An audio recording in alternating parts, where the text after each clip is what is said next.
Howdy folks, Nathan Nadlin here, and next to me is the current model Toyota Corolla, and over here is the 2014 Toyota Corolla. So you may notice a difference between the styling between the current model and the 2014 model. Here's the thing. They took a page right out of Toyota Avalon's design book and come up with, well, basically a baby Avalon. On the inside, it's even more different. But in many ways, it's still the same essential vehicle.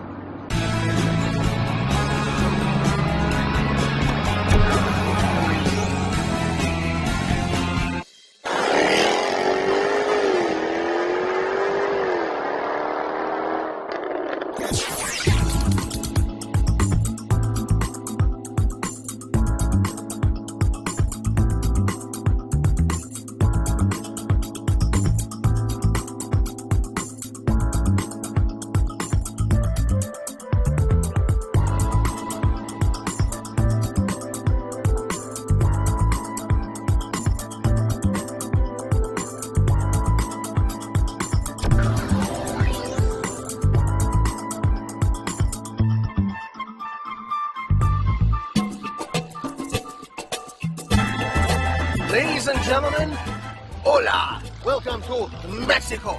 Well, actually right over there. That's Mexico. See those fences? That's the border, folks. And believe me, Kyle, our camera dude, and I would love to go to Tijuana and enjoy a festive evening, some tequila. But we're trying to be responsible, and we're showing you the brand new 2014 Toyota Corolla. Nice, huh? I mean, they really did a good job changing that dowdy style into something that's a lot more appealing, and it really does start here in the front end. It looks a lot like the Toyota Avalon, and that's no mistake. They wanted it to look that way. The way they put it is they wanted to do something, I think they call it okie dokie. It's a type of design principle that says we need passion injected into the car. So with this new redesign, we're confident that it's going to appeal to a youth market, and maybe reach people that we haven't reached before. But as you know, this is a mass market vehicle. Yes. So we have to make sure that while we reach these youth buyers, that that we keep in mind our loyal buyers and everybody else in the marketplace who will be interested in a Corolla. And at the very least, they managed to change the look of it, so it no longer looks like a rental car. It now looks slightly stylish. I know, Corolla and stylish, not exactly semiotic in the terms, but the good news is, altogether, externally more aerodynamic, the vehicle is lower. It's slightly wider and it's slightly longer. So, altogether, it's a new package.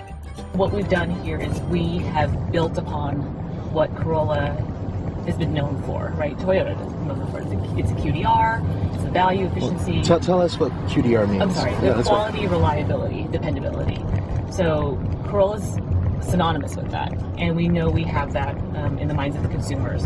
And now we're just building on that reputation of the heritage, and we are going to make it more exciting, make it more fun. There are 4 different types of Toyota Corolla for 2014. They start with the L model. It's a very base, very simple model. Then it goes up to the LE.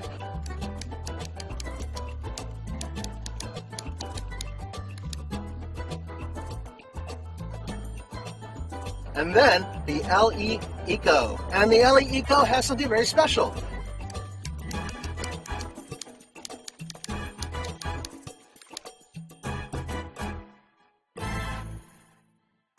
And that puts out more horsepower and gets the best gas mileage. Strange.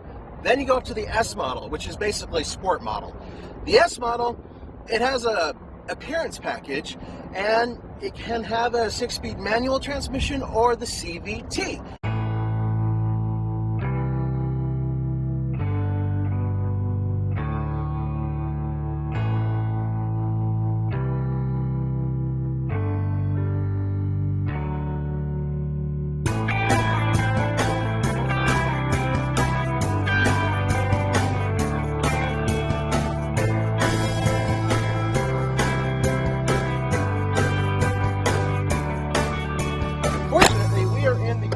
LE Eco. The bottom line is the new engine that they put in here, which is also a 1.8 liter, puts out 140 horsepower. So it's more powerful than the regular engine or the engine that's used in the S, but it's down by a couple little pounds of torque, so it puts out, I believe, 126 pound-feet of torque. whereas in the normal engine puts out 128 pound-feet of torque. 0 to 60 times, unfortunately, we're not able to do that here. This is California. Apparently, they shoot you if you try it. So, we're going to avoid that for now and wait until we do a full review of the Toyota Corolla up in Colorado. Available on the LE grade and above is a 6.1-inch touchscreen display, and Bluetooth comes standard.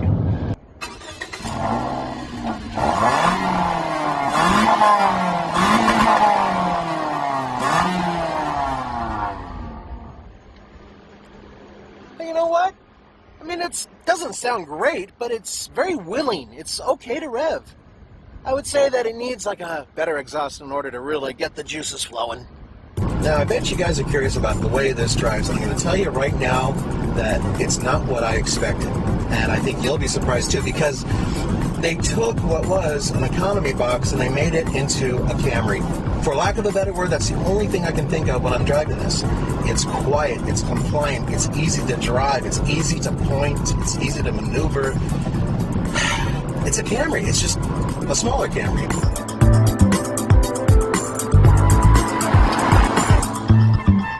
Right off the top of my head, comparing this to the Hyundai Elantra and the Chevy Cruze, this sits kind of in between the two. The Chevy Cruze, I still am amazed by that car. It's got a lot of good going for it, and it's just better than I expected, but backseat space is not that great. This car, much better.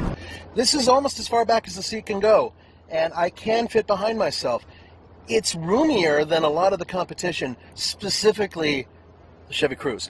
So, it's got good headroom, decent legroom, and width-wise, it's a little tiny bit wider.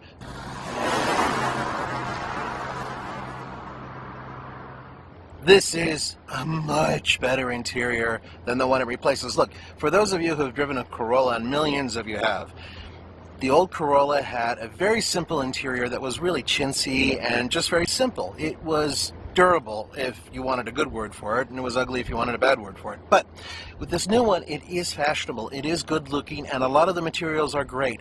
With that said, there are still some really hard plastics in places where you would rest your arm, including on the windowsill. I put my arm out there, and I bet a lot of you do too, and it's something that always irritates me when an automaker forgets about that and they make it really hard and uncomfortable. Because one thing you want to do is like put your arm up there and all of a sudden, oh, this hurts, and you have to move it. So, yeah, it's a much better interior, but there are little things. Oh, but I should mention this. The seats, my big American Tushy is very happy on them. When it comes to overall value in terms of your interior and exterior, I think the Hyundai absolutely trounces both cars. You get a lot for the money. You can get heated rear seats as an option with the Hyundai. Obviously, you're not going to get that with the Toyota. Fortunately, Toyota has actually made a kind of good-looking car.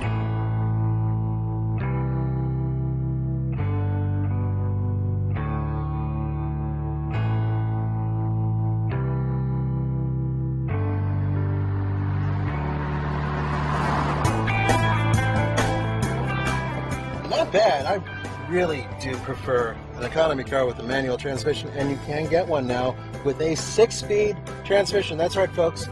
Finally, Toyota's graduated from 5 speeds, which are archaic, to a proper 6-speed. And it's a good 6-speed, too. It's a little notchy, which isn't so bad because engagement's real positive. Throws are a little long, but it's not like a truck or anything like that.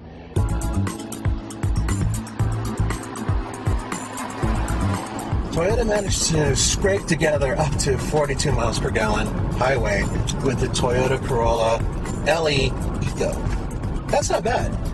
I really wish automakers wouldn't worry so much about that 40 mile per gallon mark that they're trying to get to. In terms of buy it, lease it, rent it, or forget it, well, we're not going to do that because until we get into Colorado and have a chance to really drive the new Corolla, it's not fair to do. But I can say this, it's a solid effort. It really does feel like a baby Camry, and I think that's exactly what they were aiming for. For the Fast Lane car, this is Nathan Adlin from San Diego. Mwah! Love you guys.